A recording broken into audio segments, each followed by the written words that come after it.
Okay, now that we're far enough into the year, it's not too late that we have gotten really good at making excuses for our new goals and our new plans, so on, so forth. We all know it. Now, if you're feeling that way, if you're feeling like the only thing standing between you and your dream life here in 2026 is that excuse that you keep on making, whether it be that I'm tired or I have work to get to, or I need this rest, or it could be any of those things. I'm going to give you a solution.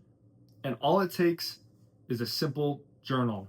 Now, this is my journal for 2025. I've become a little bit of a journal snob this past little year. You can't even read it. It's not focusing for my life. Okay, here we go.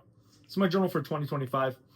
I'm a little bit of a journal snob. I've been shopping for days in different stores for this journal. I finally am ordering one. So yeah, my 2026 journal is not here yet, but it's coming.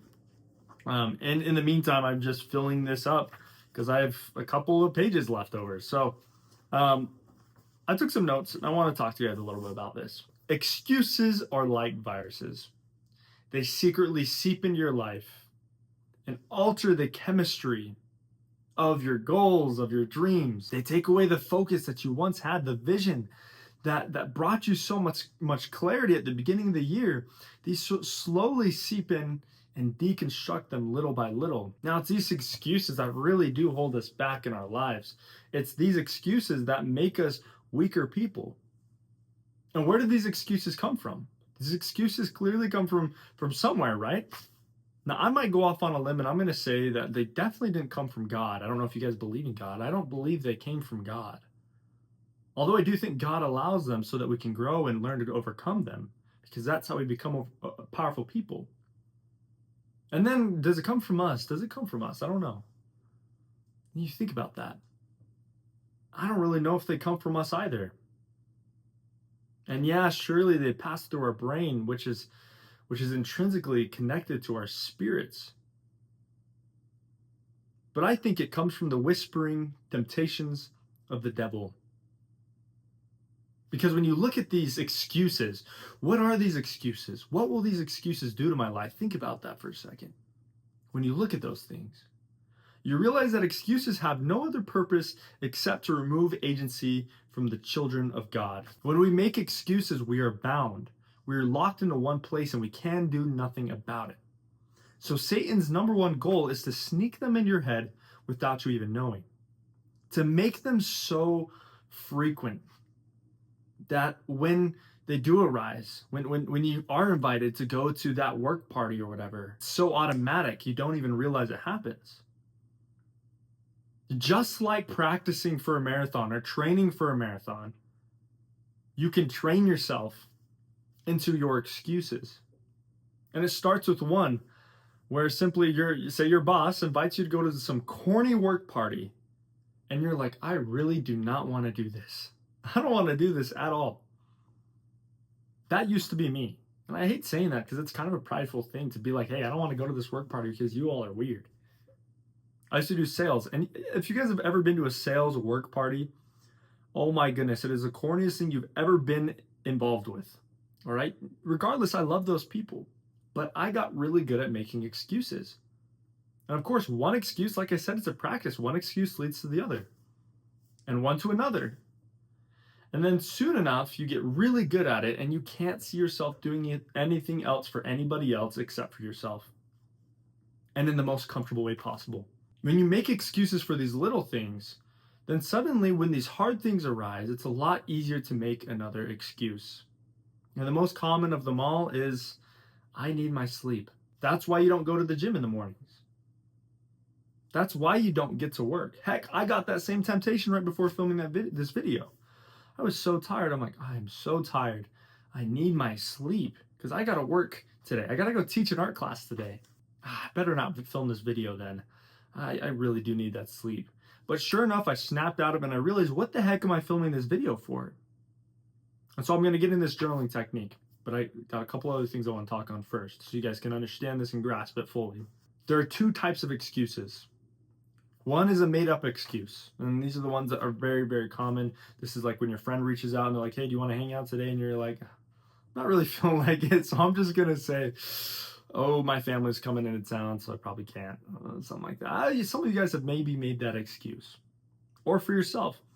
Oh, I really want to work on writing my book today. This was my New Year's resolution. No, I'll just do it tomorrow. And tomorrow never comes. We all know it's going to happen. And then there's another type of excuse, and these are actual excuses. Honest to goodness, these are really good excuses, and they make complete sense. Oh, I got work today. Or I genuinely just did not get enough sleep last night. Or I need to get to bed early so I can be at the gym, so I can be at school tomorrow. It's these little excuses. And so then we put off our plans of action to achieve the goal. Well, I need to make videos, and I need to make X amount of videos so that I can be as successful as possible this year, so I can get as many subscribers as possible. Now, really quick, perfect lead in. If you guys haven't subscribed to this video, please do. I'm going to keep that short and simple. Let's get right back in. So we make it these excuses. And genuinely, these are good, real excuses. But honestly, if you can't make the time to work on that practice, to write that book, to film those videos, even though you have these other obligations in your day, if you're not willing to sacrifice a couple hours of sleep, even just 15 minutes of sleep, 15 minutes of work, that's maybe all it will take every single day for the rest of this year to maybe do something great with your life. If you can't sacrifice that, then I'm sorry, this video is not going to help you. You better click away, because quite frankly, there are personalities that are like that. Woe is me. My life's so hard. I have so much to do. Well, guess what? So does everybody else. And if you can't get yourself out of one excuse, then quite frankly, the hard truth is that it's going to take something terrible in your life to make you do something good. You usually don't notice these excuses come in your life, just like for the reasons I said. It's a practice. It's you train for these excuses, right? You train for this life of avoidance. And lastly, now I want to talk about writing these things down. Now, a journal, I would attribute 90% of the success I had this past year in 2025, which I feel like I've had more success than I even thought I could. I was so shocked at the amount of success I was able to have. I had goals that felt honestly impossible at the beginning of the year, and they were completely possible by the end of it. And honestly, I really do believe it just came from writing it down. And it's, of course, ideas of affirmation, right? That when we speak things into existence, they happen. And I'm not just saying that as a spiritual hippie. The Bible says this too. It confirms it. It says that that our tongue, I think it's in Proverbs. If I find the scripture, I'll put it up on the video for you guys right here. But I think it's in Proverbs. It says that the tongue has power to life or to death. And that's pretty amazing. Or another scripture that says that as a man thinketh in his heart, so is he.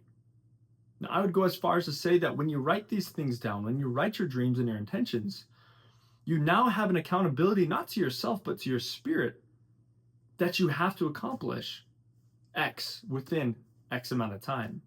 So when you set one goal within X amount of time, within a time frame, and you have it recorded on paper as an accountability to yourself, to your children, to your God, to your Father in heaven who loves you and expects the most from you, because he knows who you are exactly down to the very cells in your body. So it's very simply go into your journal and write down your excuses. Look at them, expose them, see them for what they are. How weak do you feel? How ashamed do you feel when you write these things down? Oh, I really don't want to go to work today, so I'm going to say, I'm feeling a little bit sick. I always carry this journal around with me because it exposes truth, whether it's good or it's bad. A journal is one of the closest things to a cell phone or a landline to God. I mean, besides prayer, if you want to communicate with God and through your spirit instantly, all you need is a journal to write down the thoughts that are coming into your mind, because thoughts in your mind are very different than thoughts on paper or out of your mouth. When you write down in your journal, you understand those feelings, those thoughts from an outside perspective. And those excuses, when you have them, they have to go somewhere. Either they go to your boss to say, hey, I don't want to go to this work party because I'm feeling kind of sick right now. Or to yourself, I don't want to go to the gym this morning because I'm feeling kind of tired. When you write that down, you see them for what they are. You reveal what they are. And then you can say, I know you. These aren't words from myself or from God. These are words from the devil. and I will not stand for it. Then you'll stand up and you'll get to work and take control of your life. 2025 didn't work out for you?